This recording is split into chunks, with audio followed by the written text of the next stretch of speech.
Okay, hello again.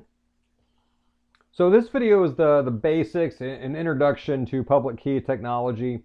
And we're going to start with this idea of computationally infeasible. We'll start with this idea. And to do this, we need to go through, do a little bit of review of our hash functions. So we looked at two different hash functions, SHA-256 and ripened 160. Each one of these generally does the same thing. You have an input of it could be any size, and then there's this process that you're going to go through. It's going to create randomness through this linearity breaking, Boolean functions, shuffles and iterations, and so on. And as a result of this process, you get the desired properties of a hash function. You get the in order to let you have the data verification and data authenticity properties of a hash function. So it's the randomness and lack of patterns inherent to hash functions that are the power giving you the data verification and data authenticity. So let's tie these properties now back to the key concepts of cryptography. So DES used randomness to prevent all known logic attacks, crossing out these known attacks, and leaving an attacker with only one option, and that's his brute force option, which we know is enormously impractical. So the same idea goes for hash functions. So let's go back to our hash example. If we look at it from a bad guy point of view, someone trying to attack this concept, this construct, this protocol, there's actually a lot of information that's available for a bad actor to try to use. So if you look at data that's stored in a bank, most of the data is probably stored in a standardized fashion. You know what the data is going to look like, minus what the account amounts might be or account numbers and so on. You can trick bank customers, and there are many ways to actually get your hands on these plain text documents. And cryptography, as a practice, generally assumes that a bad guy has most of the information available. So let's do an example attack now. If this bad guy can take a guess or otherwise arrive at a financial document, and this bad guy knows the hash value of this financial document, then what he can try to do is create another document that'll match the same hash value. So, in this case, he's going to increase the amount of the account balance, but we know that that's going to explode the output. So what he's going to do is experiment around and make some other changes. He could change some color values and pixels and JPEGs or logos, etc. He can make all different types of changes and go through this guess and check process. And he's going to try to make a document that increases the account balance, but also matches to the same original document. And this would defeat this property, cannot find another input that matches. But we know hash functions don't allow for this, because they do meet this property. Or another way to look at it, or another option, though a little bit more involved, this ties to the collision resistant property, is ahead of time this attacker could create two different documents. One's a fake bank document where there's a little less constraint on the attacker's part when it comes to the standardization, and is basically giving a whole bunch of new options to try to create these two documents that are going to match. So, and then somehow a bank employee is tricked, or somehow, some way, this fake document is inserted into the bank, and then you come in after the fact, and since it hashes to the same value, you can replace it and make a ton of money. And hash functions fight against this because it's computationally infeasible to find two documents that hash to the same result. That's known as collision resistant.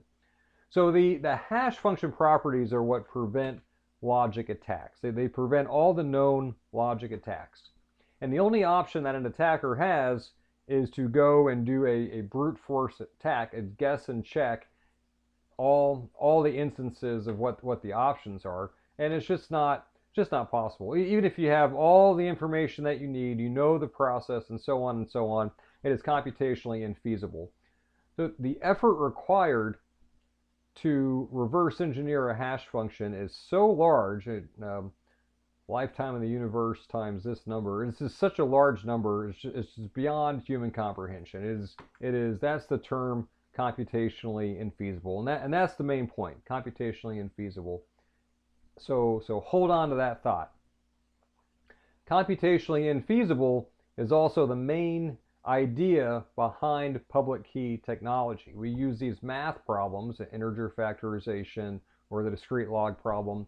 These problems are well defined. Everyone knows all the information about them, but it is impractical to brute force them. It is computationally infeasible to brute force them. But before we get into that, we need to go into why we need key distribution, or why we need public key technology in the first place. And this takes us back to our key distribution problem, back to our Enigma example. So this picture here, these were the Enigma daily keys that the German military had. And each month there was the German headquarters, they would generate 1 month's worth of secret keys for the Enigma, and then they would have to, so the secret keys would be here, they would have to physically distribute them to all of their different military units. And this sheet of paper basically would have to be physically distributed to all of their units. And my guess, based on looking around at this for a few minutes, there's about 10,000 different units that they would have to distribute this key to. And so while that might be a lot of effort, this actually wasn't too difficult for a military organization, given that these are all the supply functions and the supply lines the military already has to have established and in well working order. So key distribution is kind of piggybacked off of any one of these major supply efforts. So now let's compare this to DES. So the Enigma was the high watermark of mechanical cryptography. DES was our first computer internet error cryptography. And we have Alice and Bob who, if they want to share a message in secret, they do have to share the same secret key first. So what are the options from, if Alice wants to send Bob a message, her options are, one, she could use the mail system or the phone, and in some cases that actually might work, a secure mail service or courier service and so on. But at a large scale, this solution is not going to work because it's too easy for anyone in the public to steal or even by accident get their hands on this secret key. This key needs to remain a secret, needs to remain out of public knowledge. So Alice would have to physically travel all the way to Bob. That would be the only way she could do it securely. And then there's another piece of this too, where she'd have to look at him face to face. They'd already have to know each other, and she could tell him, hey, this has been in my possession the whole time. I assure you this key is safe. You have a copy, I have a copy. I'm going to go back now, but we can now use this to communicate. And then Alice would have to, then every 30 days, Alice and Bob would have to repeat this process, or every so often, on a routine basis, just like the Enigma did. So, but now let's look at this. Alice works for a decent-sized company or a bank, or whatever the case may be. This is now part of this business's operation to have the ability to send messages, confidential messages. So even at the very dawn of the internet, there were a lot of businesses. I mean, there were compelling demands for businesses to have such secure means of communication. And this is one of the often quoted papers on talking about the problem for key distribution. Is in here we really need to minimize this effort required to distribute keys. And scientists and researchers, they were the ones who understood that in the very immediate future, given the internet, with the current solution in place, Alice, working for whatever company, would have to travel the world every 30 days, visit thousands of people, face to face with them, securely hand over her key, and then repeat this on a routine basis. The key distribution in this fashion was just completely impossible. There was no way that was feasible, and there started to be a whole bunch of research on how to overcome this. And it was the public key technology from Diffie and Hellman that first proposed a feasible solution. And the idea was that everyone would have a secret key and everyone would own a public key that would be mathematically related. So Alice and Bob would each have a public key and a secret key with a mathematical relation between the two of them. So instead of traveling, you could send your public key anywhere. This could be your public key could be sent over to mail, could be sent over to phone. It doesn't matter. It could be posted on your website. It doesn't matter how well known the public key is.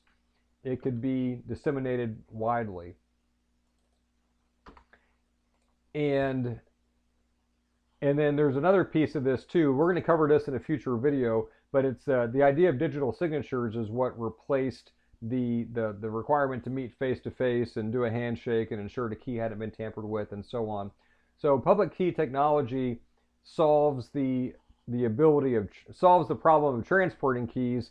Digital signature solved the actual face-to-face exchange piece. We're going to cover that in a future video. So for now, we're just talking the basics of public key technology. And so at a high level, everyone has a public key. It's broadcast and it's known to the entire world. For the first RSA, or for the first public key scheme that was used, it's called the RSA scheme. This was used in the 70s. The public key was a 200-digit public number. Let's give you an example. Let's say it's a very large number. If Alice wanted to send Bob a message, here's her message. She would take Bob's public key, she would use it and generate her cipher message. The only way to decipher this message is by having Bob's private key. So because of the relationship between these two numbers, this ciphertext can go all over the world. Anyone can see the cipher. The cipher is public knowledge. But there was no one except Bob who had this secret key. Only Bob was the one that could unlock the cipher message and revert it back to plain text and read the contents. So just real quick on what the process looked like.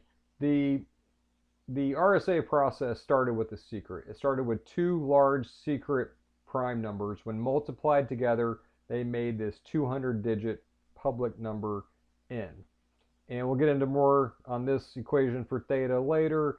E is a randomly chosen number with a few considerations, and then we go through a process to determine another number, D. And this is all we're working with, N, theta, E, and D. And everything really just stems from these two large random prime numbers. So public key technology is really this. You have a secret, you have a private key, you have a public key, and all these numbers are mathematically related. And then, of course, the computers are using the binary representation only. So when Alice has a plain text message, she will encrypt the message with Bob's public key. This information is widely known. Everyone in the world knows this. Everyone in the world knows this number. They know Bob's public key. But this message is now locked in cipher, and there's only one key in the world that can unlock it and recover the plain text. So Alice and Bob never have to see each other. There's no travel involved. There's no sending keys through the mail in a secret fashion and so on.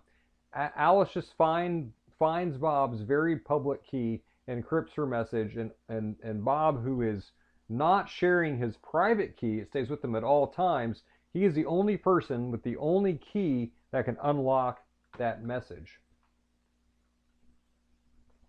And one more way to look at how this works as a process is it rests on an intractable math problem, which we'll talk about more in a future video. But if you multiply two large prime numbers together, the result is a even larger number, not necessarily prime, but it's considered a intractable math problem. Given the public number N, it is computationally infeasible to figure out what the original P and Q were that were multiplied together. And now it's very useful. Let's compare this to our predecessors. The DES created a random process that had no patterns. And this is what computational cryptography needed to do different than the old machine-based or mechanical methods. And this also, DES also gave us a look or established the principles of modern cryptography. DES removed any chances of logic attack. No linearity, no patterns, no connections. The only option for an attacker was computationally infeasible brute force attack.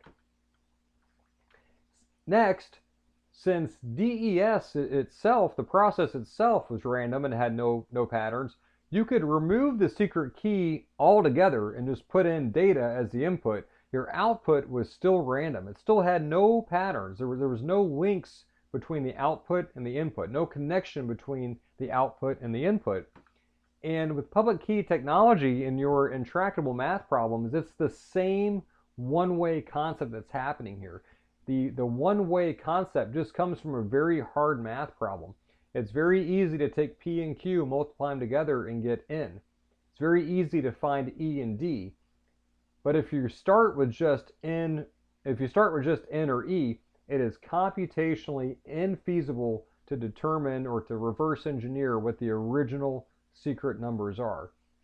But if you know the secrets, which is sometimes called a trapdoor, this is the private key, you can reverse it. So it was an evolution of sorts of this concept. So public key technology uses intractable math problems. The only way to, you can solve the math problem, but it is astronomically prohibitive to do so, and that's why public key technology works. The only way you can reverse it is if you have access to the private key.